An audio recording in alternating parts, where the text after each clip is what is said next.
नहमदुहु व नुसल्ली व नुसल्लिमु अला रसूलिहिल करीम। अम्मा बाद फ़अऊज़ु बिल्लाहि मिनश शैतानिर रजीम। बिस्मिल्लाहिर रहमानिर रहीम। क़ाल अल्लाहु तबारक व तआला फ़ी कलामिहिल मजीद वल फ़ुरक़ानिल हमीद।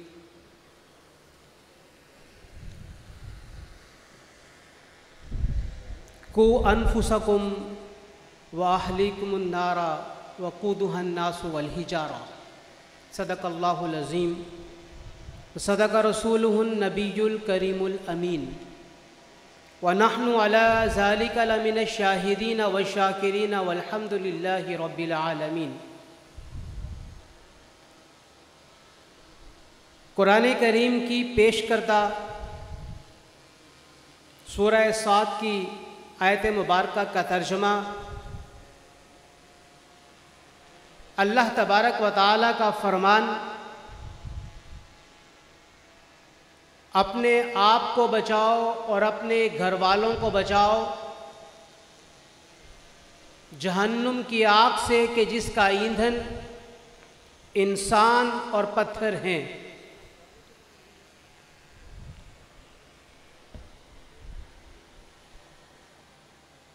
हर मुसलमान के लिए अल्लाह तबारक व तआला का ये फरमान ज़ीशान उसकी निगाहों के सामने हमा वक्त होना चाहिए कि बहैसियत मुसलमान हम में से हर एक की ये ज़िम्मेदारी है कि वो सबसे पहले अपने आप को जहन्नुम की आग से बचाने की कोशिश करे। उसके बाद वो लोग जो उसके अहलो आयाल में आते हैं उन्हें जहन्नुम की आग से बचाने की कोशिश करे।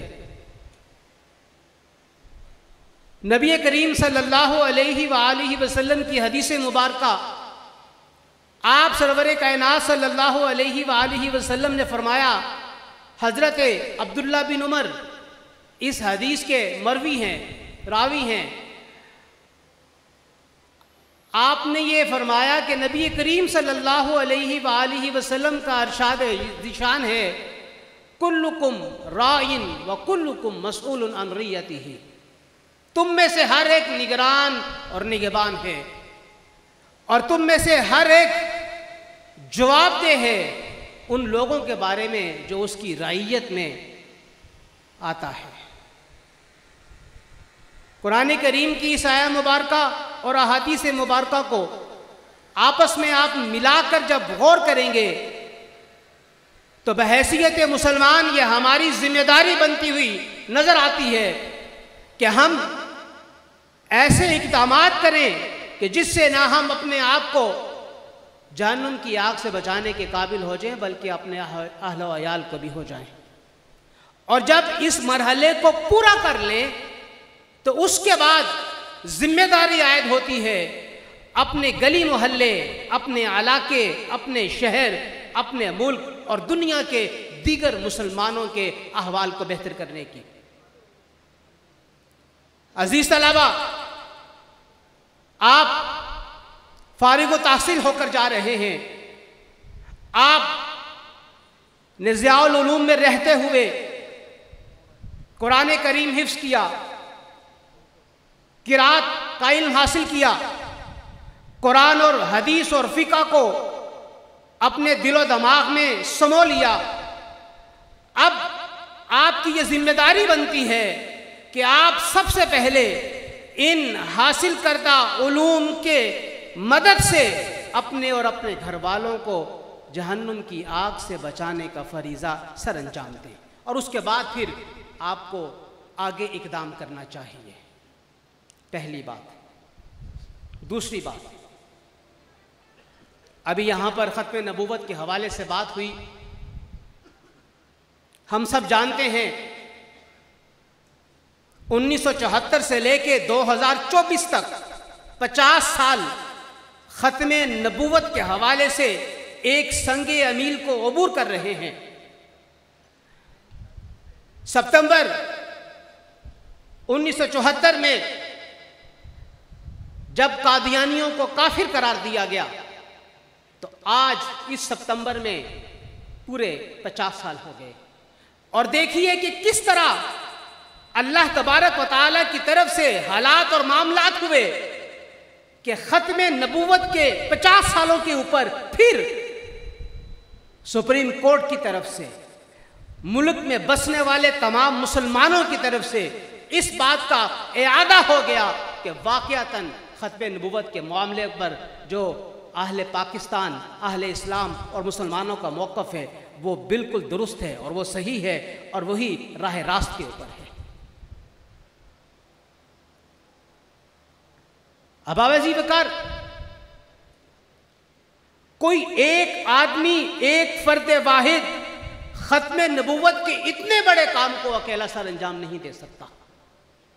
आप माजी में देखें, 1953 की तहरीक को देखें, आप 1974 की तहरीक को देखें, जब तक अहले इस्लाम के तमाम मकातिब ने मिलकर खत्म नबूवत की तहरीक को शुरू नहीं किया, उस वक्त तक वो बात मुकम्मल नहीं हुई। और आइंदा भी यह बात जहन में रखिएगा कि जब तक इत्तिफाक राय से, जब तक तमाम इस्लाम के मानने वाले तमाम इकट्ठे होकर इस बारे अजीम पर अपने कंधों पर नहीं उठाएंगे, आगे नहीं चल सकेंगे। हाँ, किरदार मुख्तलिफ हो सकता है। किसी का किरदार सड़क पर नारे लगाने की सूरत में हो सकता है, किसी का किरदार अदालतों में वकील बन के हो सकता है, किसी का किरदार उलमा की सूरत में लोगों की जहन साजी करके हो सकता है। हर आदमी को इसमें अपना अपना किरदार अदा करने की जरूरत है। तीसरी बात, डॉक्टर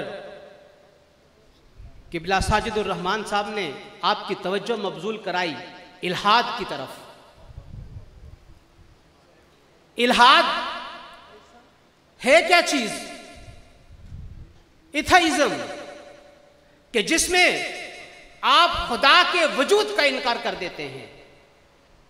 आज पूरी दुनिया में इल्हामी मज़ाहिब को जो सबसे ज्यादा नुकसान पहुंचाया जा रहा है और जो सबसे ज्यादा जिस तबके की तरफ से एतराज किया जा रहा है वो यही एथीइस्ट लोग हैं। आपके पाकिस्तान में भी मौजूद हैं जो खुदा के वजूद के मुनकिर हैं। आज तमाम इल्हामी मज़ाहिब के मानने वालों को मुश्तरका तौर पर इस इल्हाद के बहते हुए सैलाब के आगे बंद बांधने की जरूरत है।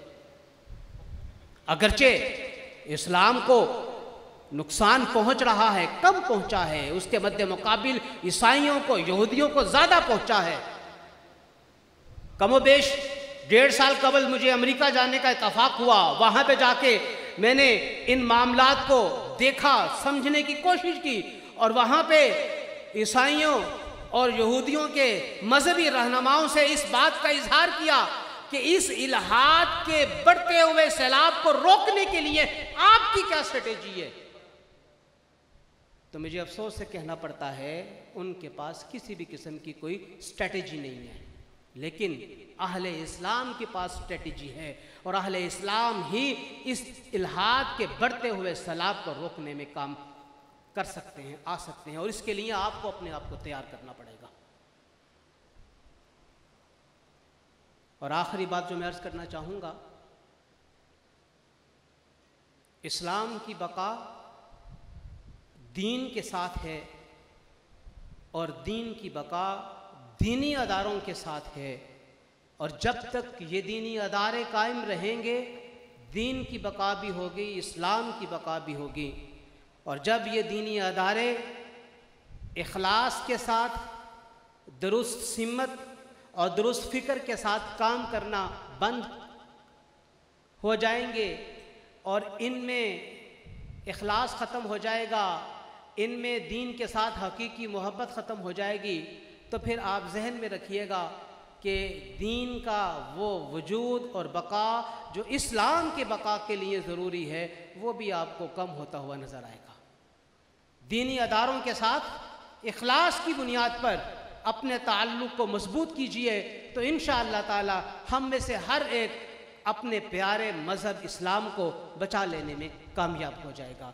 मैं अपनी गुफ्तगू के अख्ताम पर जनाब रहबर शरीयत पीर तरीक़त पीर हसीनुद्दीन शाह साहब सुल्तानपुरी और आपके तमाम मुतल्लिकीन को, अदारे के असातिज़ा को, तलबा को हदिया तबरीक पेश करता हूँ। आज के इस तक़सीम इनामात और असनाद के इनेकाद पर, इस अज़ीम महफ़िल के इनेकाद पे अल्लाह ताला इस तरह की हज़ारों महफ़िलें इस अदारे के नसीब में फ़रमाए। आमीन या रब्बल आलमीन।